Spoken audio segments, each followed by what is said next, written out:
Hi all, this is Allmighty and welcome to this video. So today I've prepared you a game between Robson and Vinay Bhat.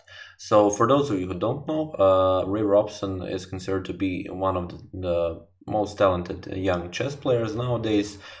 He was one of the youngest to become an American chess grandmaster.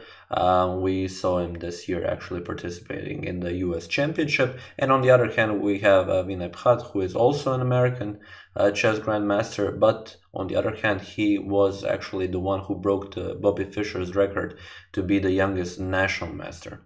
After him, okay, Hikaru Nakamura broke his record, but nevertheless, we are talking about two very strong chess players. And here they are playing in a tournament called the Spice Cup, and Spice Cup is connected to the Spice program. Some of you may have heard about it. It is actually a program connected to the Webster University under the helm of Susan Polgar, which essentially provides chess scholarships to students. So it's actually very nice to see that in this day and age there aren't just football scholarships, basketball scholarships, but there is actually a chess scholarship as well. So yeah, that is pretty much it for the intro. So let's just jump into the game. As we have it, Ray starts with e4, we have e5, and they go for a spicy Ruy Lopez. So after this, bishop to b5, we have a6, bishop to a4, and in the start we have everything in the main line, pretty much. So knight to f6, castles, bishop to e7, Bhat goes for the closed variation, now rook to e1 defending the pawn, b5, bishop to b3, and now d6. We have c3 and castles. h3 stopping the bishop to come to g4, and now knight to a5 attacking the bishop. Bishop to c2, and now c5. d4, so establishing the usual Ruy Lopez setup of the pawns in the center, and now knight to d7. So knight to d7 moving out of the way. Here we have first knight from b to d2, pawn captures on d4, pawn captures on d4, and now knight to c6. Now, as you can see, both knights look pretty good. This knight even is pressuring on d4, and this is why Robson decides to push d5. And this allows knight from c to e5. And here we have a situation where essentially black has these two knights eyeing the central squares. Central knights, always good knights, controlling a lot of squares on the board. And here white needs to actually see what does he want to do to improve his position. First, Robson plays a4, striking on the queen side, which is always good because black king side, as usually in these variations of the Ruy Lopez, is quite good. So a4, a definite good move, rook to b8 defending, and now knight to h2. So this is actually, in my opinion, a preparation from young Robson here, because knight to h2 isn't a move that you would usually play in a main line. You would see something like capturing in the center and capturing here on the queen side, and then something like f4. So moving away the knight, so knight to g6, and after that just continuing knight to f3. This is something that is usually played. Now white also has a nice setup in the center. But okay, here instead of that, a knight to h2 was played, and you will see in a couple of moves what actually Robson prepared for black here. So knight to g6 is played so that f4 doesn't come with tempo, but now g3, stopping knight jumps here, knight to f6, and h4. All of a sudden we see a situation where white is expanding very fast with the pawns on the king side. h5 stopping the further advancement, and of course the h5 move, but f4 now. And Robson goes about it essentially just declaring that he wants to go for the attack, and f4 move is definitely a move that you have to make with some courage, because if your attack falls through, your king is wide open, and black essentially needs to do something about the situation so that he develops his pieces and starts attacking. The best way how to attack when there is attack on the wing is attack in the center, but currently he doesn't have too much options, so he needs to play something else. He starts with bishop to g4, attacking the queen. So knight captures on g4 and knight captures on g4. And now we have knight to f3. So moving the knight here closer to the attack. and now rook to e8.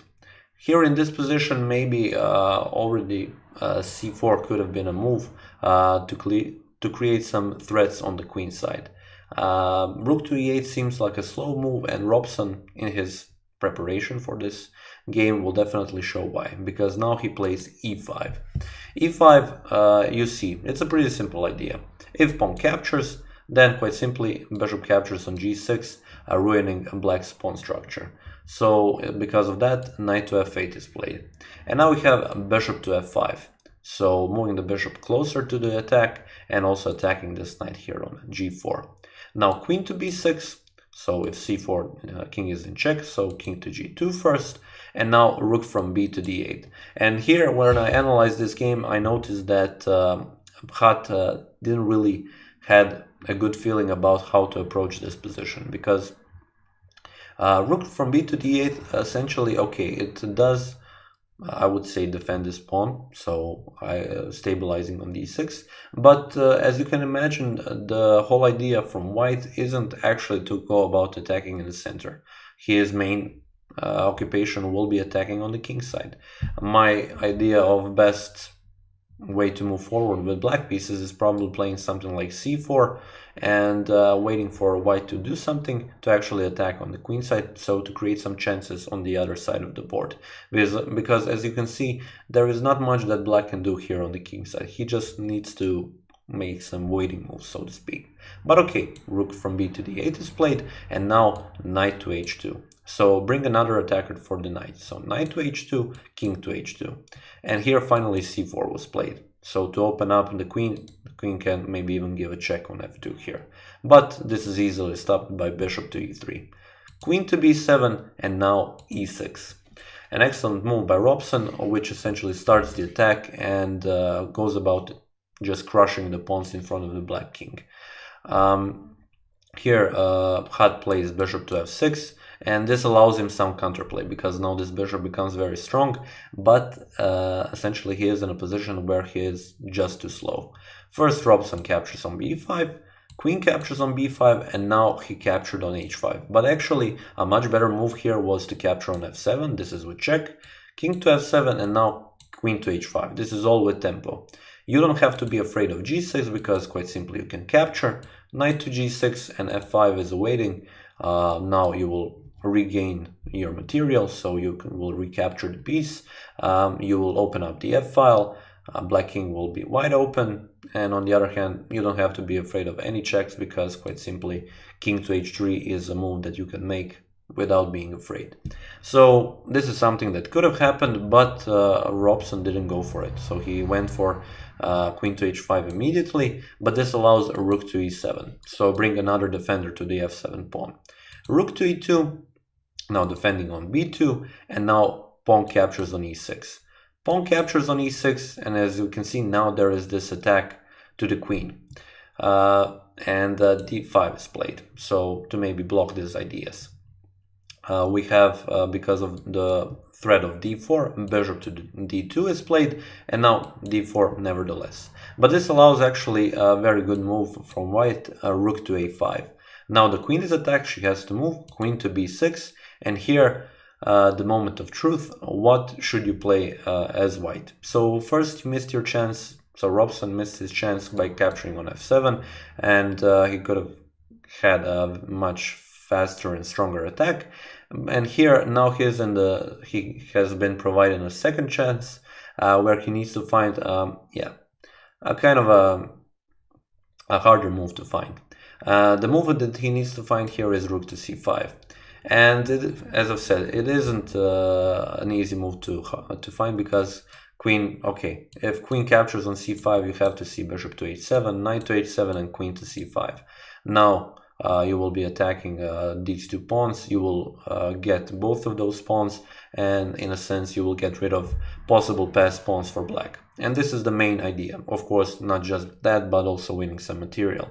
So black is not allowed to capture on c5, and rook to c5 isn't a move that you just make to tempt black to capture the rook, but also bishop to a5 is a very big threat. So if even, I don't know, you play something that doesn't make sense, d3, Okay, rook to g2 first, but in a sense bishop to a5 then is a threat, or you get rook captures on c4 and those pawns will fall. So that is the whole idea, but as I've said, a difficult move to make. So after queen to b6, actually g4 was played. But now d3 starts to become very serious. So d3, now rook moves to g2 and bishop to b2. All of a sudden black has two passed pawns, and that is really dangerous. So bishop to e4 is played, moving out of the way, and now queen to d4. So moving the queen closer, and you will see very fast why this was played. So after rook to e5, so defending the bishop and this pawn, we see c3. Bishop to e3, and as you can see here, Robson thought that yeah, this queen has to go somewhere, and then that he will recapture the pawns and go about his attack. But Bhat calculated that his queen is fine on d4 and that he can just simply capture on e3. Bishop played on h7, knight to h7, and now rook captures on e3. So black has given up material, but d2, and this is pretty much finished for white, because d1 is coming and it's essentially unstoppable. So here white tried with queen to c5, attacking the rook, but Bhat said that he doesn't want to bother with this. He will just give up the rook for this passed pawn. Rook captures on e6, rook captures on e6, and he will get a queen here. So after all this, we have a situation where the material, okay, is pretty much equal, but black has two pieces for the rook and one deadly extra pawn, passed pawn. So what now? So here black is winning, but still white has some attacking chances, and Robson tries with g5. So moving your pawns and try to make something out of it.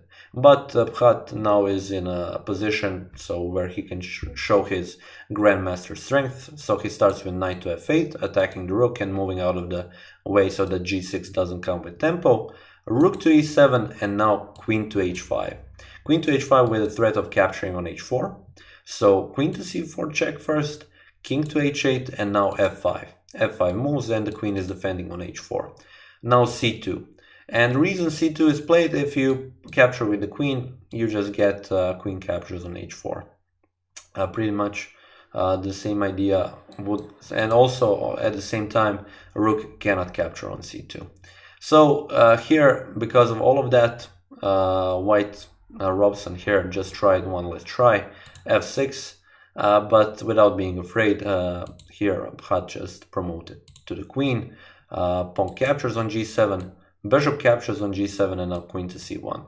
But this was the plan all along, to move the queen out of the defense of this pawn. Queen to h4, king to g1, bishop to d4 check, king to f1, and queen to h1. This is all forced, and in this position here, Robson resigned the game. So yeah, this is pretty much it for this video. I hope you enjoyed it. Yeah, the lesson is, when you go about preparing for your attack, definitely stay on the right course. So if you have a chance to play a move with a tempo, probably it will be the best move. That being said, I would like to thank you for watching this video, and I'll see you next time.